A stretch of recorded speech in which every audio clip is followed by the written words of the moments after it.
S, Gruhalakshmi February March ಅಲ್ಲಿ ಹಣ ಬಿಡುಗಡೆ ಆಗಿಲ್ಲ. ನಮಗೆ ಬರ್ತಾ ಇರುವಂತಹ ಮಾಹಿತಿಯ ಪ್ರಕಾರ ಮೊದಲಿಗೆ ಡೈರೆಕ್ಟ್ ಆಗಿ ಮಹಿಳಾ ಮತ್ತು ಮಕ್ಕಳ ಕಲ್ಯಾಣ ಇಲಾಖೆಯಿಂದ ಡಿಡಿ ಮುಖಾಂತರ ಸಿಡಿಪಿಒಗಳಿಗೆ ಹಣ ವರ್ಗಾವಣೆ ಆಗ್ತಾ ಇತ್ತು. ಟ್ರೆಜರಿ ಮುಖಾಂತರ ಬಂದ ತಕ್ಷಣ ಫಲಾನುಭವಿಗಳಿಗೆ ಕೊಡ್ತಾ ಇದ್ರು. ಆದರೆ ನಿಯಮವನ್ನ ಹಣಕಾಸು ಇಲಾಖೆ ಬದಲಾವಣೆ ಮಾಡುತ್ತೆ. ಏನು ಅಂತಂದ್ರೆ ತಾಲೂಕು ಪಂಚಾಯಿತಿ ಮೂಲಕ ಹಣವನ್ನ ಇನ್ನೂ ಸರಳವಾಗಿ ಸಿಡಿಪಿಒಗೆ ಬರುತ್ತೆ. ದೆನ್ ತಾಲೂಕು ಪಂಚಾಯತಿಗೆ ಹೋಗಿ ಅಲ್ಲಿಂದ ಹಣ ವಿಲೇವಾರಿ ಮಾಡಲಾಗುತ್ತೆ. ಸೊ ಈ ಪ್ರಾಸೆಸ್ ಒಂದು ಸ್ವಲ್ಪ ಡಿಲೇ ಆಗುತ್ತೆ. ಯಾವಾಗ? ಫೆಬ್ರವರಿ ಮತ್ತು ಮಾರ್ಚ್ ತಿಂಗಳಲ್ಲಿ. ಹಾಗಾಗಿ ಹಣಕಾಸು ಇಲಾಖೆಯಿಂದ ಹಣ ಬಿಡುಗಡೆ ಆಗೋದಿಲ್ಲ. ಅದೇ ಟೈಮ್ಗೆ ಸರಿಯಾಗಿ ಲಕ್ಷ್ಮೀ ಹೆಬ್ಬಾಳ್ಕರ್ ಅವರಿಗೆ ಒಂದು ಸ್ವಲ್ಪ ಆಕ್ಸಿಡೆಂಟ್ ಆಗಿ ಅವರು ಹಾಸ್ಪಿಟಲೈಸ್ ಆಗ್ತಾರೆ. ಅದಾದ ಮೇಲೆ ಅವರು ಹಣಕಾಸು ಇಲಾಖೆಗೆ ಭೇಟಿ ಕೊಡ್ತಾರೆ. ಅಲ್ಲಿ ಕೂಡ ಪ್ರಧಾನ ಕಾರ್ಯದರ್ಶಿಗಳು ರಿತೇಶ್ ಕುಮಾರ್ ಅವ್ರನ್ನ ಭೇಟಿ ಮಾಡ್ತಾರೆ, ಮನವಿ ಮಾಡ್ತಾರೆ, ದಯವಿಟ್ಟು ಫೆಬ್ರವರಿ ಮಾರ್ಚಲ್ಲಿ ಹಣ ಬಿಡುಗಡೆ ಆಗಿಲ್ಲ, ಹಣ ಬಿಡುಗಡೆ ಮಾಡಿಕೊಡಿ ಅಂತ ಕೇಳ್ತಾರೆ. ಅದು ಹಿಂದಿನ ಹಣಕಾಸು ವರ್ಷದ ಬಜೆಟಲ್ಲಿ ಇದ್ದಂಥ ಹಣ ಅದು ಎಕ್ಸ್ಟೆಂಡ್ ಮಾಡೋದಕ್ಕೆ ಸಾಧ್ಯ ಇಲ್ಲ. ಹೀಗಾಗಿ ಹಲವಾರು ತಾಂತ್ರಿಕವಾದ ಕಾರಣಗಳಿಂದ ಹಣಕಾಸು ಇಲಾಖೆ ಫೆಬ್ರವರಿ ಮತ್ತು ಮಾರ್ಚಲ್ಲಿ ಗೃಹಲಕ್ಷ್ಮಿ ಹಣವನ್ನು ಬಿಡುಗಡೆ ಮಾಡೋದೇ ಇಲ್ಲ. ಈ ವಿಷಯವನ್ನ ಸನ್ಮಾನ್ಯ ಸಚಿವರಾದಂತಹ ಲಕ್ಷ್ಮೀ ಹೆಬ್ಬಾಳ್ಕರ್ ಅವರು ಯಾಕೆ ಸದನದಲ್ಲಿ ಹೇಳೋದಕ್ಕೆ ಹಿಂದೆ ಮುಂದೆ ನೋಡಿದ್ರು? ಇಲ್ಲ ರೀ, ಫಿನಾನ್ಸ್ ಡಿಪಾರ್ಟ್ಮೆಂಟಿಂದ ನಮ್ಗೆ ಹಣ ಬಿಡುಗಡೆ ಮಾಡಿಲ್ಲ, ನಾವು ಒಂಥರ ಪೋಸ್ಟ್ ಮ್ಯಾನ್ ಥರ ಕೆಲಸ ಮಾಡ್ತೀವಿ, ಅಲ್ಲಿ ಫಿನಾನ್ಸ್ ಡಿಪಾರ್ಟ್ಮೆಂಟ್ ಹಣ ಬಿಡುಗಡೆ ಮಾಡಿದ ತಕ್ಷಣ ಈ ಕಡೆ DBT ಮೂಲಕ ನೇರವಾಗಿ ನಾವು ಫಲಾನುಭವಿಗಳಿಗೆ ದುಡ್ಡು ಹಾಕ್ತೀವಿ, ಹಣಕಾಸು ಇಲಾಖೆಯಿಂದ ನಮ್ಗೆ ದುಡ್ಡು ಬರಲಿಲ್ಲ ಅಂದ್ರೆ ನಾವು ಹೆಂಗೆ ಹಾಕೋಕ್ಕಾಗುತ್ತೆ ಅಂತ ಅವ್ರು ಹೇಳ್ಬೋದಾಗಿತ್ತು. ಹಣಕಾಸು ಇಲಾಖೆ ಯಾರಿಗೆ ಬರುತ್ತೆ? ಸಿದ್ದರಾಮಯ್ಯನವರಿಗೆ ಬರುತ್ತೆ. ಹೀಗಾಗಿ ಪ್ರತಿಪಕ್ಷಗಳು ಏನು ಮಾಡ್ತಾವ ಅವಾಗ? ಹಾಗಾದರೆ ಬೊಕ್ಕಸದಲ್ಲಿ ಹಣ ಇಲ್ವಾ, ಬೊಕ್ಕಸದಲ್ಲಿ ಹಣ ಇಲ್ವಾ ಅಂತ ಶುರು ಮಾಡ್ತಾರೆ.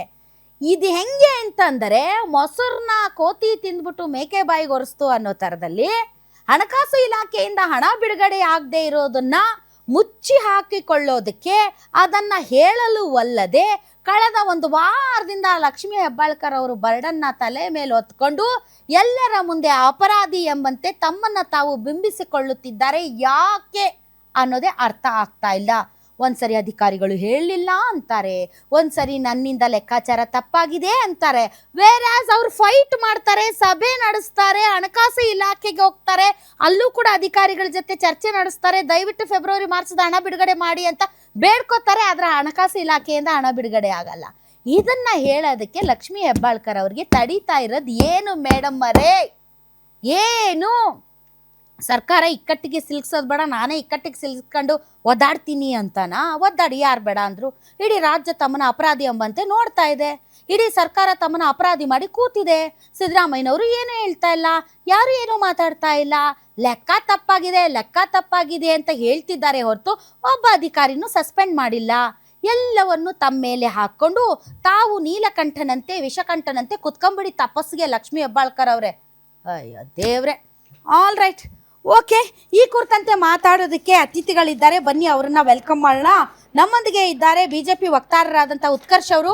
ತಮಗೆ ವಿಶೇಷ ಕಾರ್ಯಕ್ರಮಕ್ಕೆ ಸ್ವಾಗತ. ಇನ್ನು JDS ವಕ್ತಾರರಾದಂಥ ರಾಜು ಗೌಡ್ರು ಜಾಯ್ನ್ ಆಗಿದ್ದಾರೆ. ತುಂಬಾ ದಪ್ಪ ಇದ್ದೀರಾ, ಅದರಲ್ಲೂ ಯಾವುದೇ ಸೈಡ್ ಎಫೆಕ್ಟ್ ಇಂದ ಸಣ್ಣ ಆಗ್ಬೇಕಾ? ಎಷ್ಟೋ ಜನ ಹೇಳ್ತಾ ಇದ್ರಿ, ಸರ್ ನಾನು ಜಿಮ್ಗೆ ಹೋಗ್ತಾ ಇದ್ದೀನಿ ಆದ್ರೂ ಸಣ್ಣ ಆಗ್ತಾ ಇಲ್ಲ ಸರ್, ವರ್ಕೌಟ್ ಮಾಡ್ತಾ ಇದ್ದೀನಿ ಆದ್ರೂ ಸಣ್ಣ ಆಗ್ತಾ ಇಲ್ಲ ಅಂತ ಹೇಳ್ತಾ ಇದ್ರಲ್ಲ. 100% ಯಾವ ಜಿಮ್ಗೂ ಹೋಗ್ದಂಗೆ ವರ್ಕೌಟು ಮಾಡ್ದಂಗೆ ನೀವು ಸಣ್ಣ ಆಗ್ಬೋದು. ಪ್ರತಿದಿನ ಬೆಳಿಗ್ಗೆ ಸಂಜೆ 2 ಟೈಮ್ ನಮ್ಮ ಜೀನಿ ಸ್ಲಿಮ್ನ ಯೂಸ್ ಮಾಡಿ ಯಾವುದೇ ಸೈಡ್ ಎಫೆಕ್ಟ್ ಇಲ್ದಂಗೆ ನೀವು ಸಣ್ಣ ಆಗ್ತೀರಾ. ಯಾಕೆಂದ್ರೆ ಜೀನಿ ಸ್ಲಿಮ್ ಒಂದು ಉತ್ತಮ ಆಹಾರ. ರಾಜು ಗೌಡ್ರೆ, ತಮಗೂ ಕೂಡ ಸ್ವಾಗತ. ಈಗ ತಾನೇ ಕಾಂಗ್ರೆಸ್ ವಕ್ತಾರರಾದಂಥ ನಟರಾಜ್ ಗೌಡ್ರು ಬಂದಿದ್ದಾರೆ. ನಟರಾಜ್ ಗೌಡ್ರೆ, ತಮಗೂ ಕೂಡ ಸ್ವಾಗತ. ತಾವು ಬರೋದಕ್ಕಿಂತ ಮುಂಚೆ ನಾನೊಂದು ಮಾತು ಹೇಳ್ತಾ ಇದ್ದೆ, ಹಣಕಾಸು ಇಲಾಖೆಯಿಂದ ಹಣ ಬಿಡುಗಡೆ ಆಗಿಲ್ಲ ಕಣ್ರಿ, ಕೊಡಕ್ಕಾಗಿಲ್ಲ ಅಂತ ಹೇಳೋದನ್ನ ಬಿಟ್ಟು ಒಂದು ವಾರದಿಂದ ಸುಮ್ಮನೆ ಇದ್ದುಬಿಟ್ಟು ಈಗ ಬಂದ್ಬಿಟ್ಟು ವಿಷಾದ ವ್ಯಕ್ತಪಡಿಸ್ತೇನೆ, ಕ್ಷಮೆ ಕೇಳ್ತೇನೆ ಅಂತ ಹೇಳಿ ಎಲ್ಲ ಹೊರೆಯನ್ನು ತನ್ನ ಮೇಲೆ ಹಾಕ್ಕೊಂಡು ಒಳ್ಳೆ ವಿಷಕಂಠ ಆಗ್ಬಿಟ್ಟಿದಾರಲ್ಲ ಲಕ್ಷ್ಮೀ ಹೆಬ್ಬಾಳ್ಕರ್ ಮೇಡಮ್. ಏನದು? ಏನು ಸಿಗುತ್ತೆ ಅದರಿಂದ ಅವರಿಗೆ? ಮಾಹಿತಿ ಅದೇ ಮಾಹಿತಿ ಇಲ್ಲ. ಅದು ಅವ್ರಿಗೂ ಆ ಟೈಮಲ್ಲಿ ಕಾಲು ಆಕ್ಸಿಡೆಂಟ್ ಆಗಿ ಜನವರಿ ಫೆಬ್ರವರಿನಲ್ಲಿ ರೆಸ್ಟಲ್ಲಿದ್ದರು. ಅದು ಹೇಳಿರ್ಬೋದಾಗಿತ್ತು, 2 ತಿಂಗಳು ಫೆಬ್ರವರಿ ಮಾರ್ಚ್ 2 ತಿಂಗಳು ಹಾಕಬೇಕಿದೆ ಅಂದರೆ ಮುಗಿದೋಗಿರೋದು. ಯಾಕಂದರೆ 23 ತಿಂಗಳು 2023 ಆಗಸ್ಟಿಂದ 23 ತಿಂಗಳು ಹಣ ಹೋಗಿದೆ. ಈಗಲೂ ಕೂಡ ಸೆಪ್ಟೆಂಬರ್ ಹಣ ಕೂಡ ಹೋಗಿದೆ.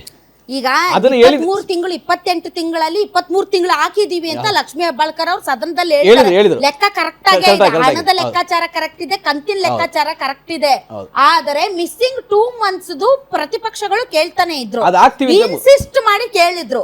ಫೆಬ್ರವರಿ ಮಾರ್ಚ್ ಹೇಳಿ ಅಂತ 3 ದಿನದಿಂದ ಒತ್ತಾಯ ಮಾಡಿ ಕೇಳಿದ್ರು. ಮೇಡಮ್ಗೆ ಏನ್ ಗೊತ್ತಿಲ್ವಾ ಫೆಬ್ರವರಿ ಮಾರ್ಚ್ದು? ಗೊತ್ತ ಅವ್ರಿಗೆ. ಹಣ ಬಿಡುಗಡೆ ಮಾಡಿ ಅಂತ ಅವ್ರ ಹಣಕಾಸು ಇಲಾಖೆಗೆ ಹೋಗಿದ್ದಾರೆ, ಭೇಟಿ ಮಾಡಿದ್ದಾರೆ ಅಂತ ಅವರ ಆಫೀಸ್ ಅಲ್ಲಿ ಇರುವಂತಹ ಅಧಿಕಾರಿಗಳು ನನಗೂ ಕೂಡ ಗುಪ್ತವಾಗಿ ಮಾಹಿತಿಯನ್ನ ಕೊಟ್ಟಿದ್ದಾರೆ. ಅವ್ರಿಗೆ ಗೊತ್ತು, ಯಾಕಂದ್ರೆ ಅವ್ರು ಅದಕ್ಕೋಸ್ಕರ ಫೈಟು ಕೂಡ ಮಾಡಿದ್ದಾರೆ. ಆದ್ರೂ ಅದನ್ನ ಹೇಳಕ್ಕಾಗದೆ ವಿಲವಿಲ ಅಂತ ಒತ್ತಾಡ್ತಾ ಇದಾರಲ್ಲ ಮೇಡಮ್ ಅವರು, ಯಾರಿಗೋಸ್ಕರ ಯಾಕೆ? ಇಲ್ಲ, ನನಗೆ ಆ ಮಾಹಿತಿ ಇಲ್ಲ. ಬಟ್ ಅದು ಒಂದು ಸ್ಪಷ್ಟ ಅಂದ್ರೆ ಸೆಪ್ಟೆಂಬರ್ ಮಾಹಿತಿ ಇದ್ರೆ ಹಾಗಾದ್ರೆ ಹಣಕಾಸು ಇಲಾಖೆಯಿಂದ ಈಗ ಕ್ಲಾರಿಟಿ ಬೇಕು. 5,000 ಕೋಟಿ ರೂಪಾಯಿ ಹಣ ಅದು, ಹೌದಾ? 5,000 ಕೋಟಿ ರೂಪಾಯಿ ಹಣ ಖಜಾನೆಯಲ್ಲಿ ಹಾಗೆ ಉಳಿತಾ?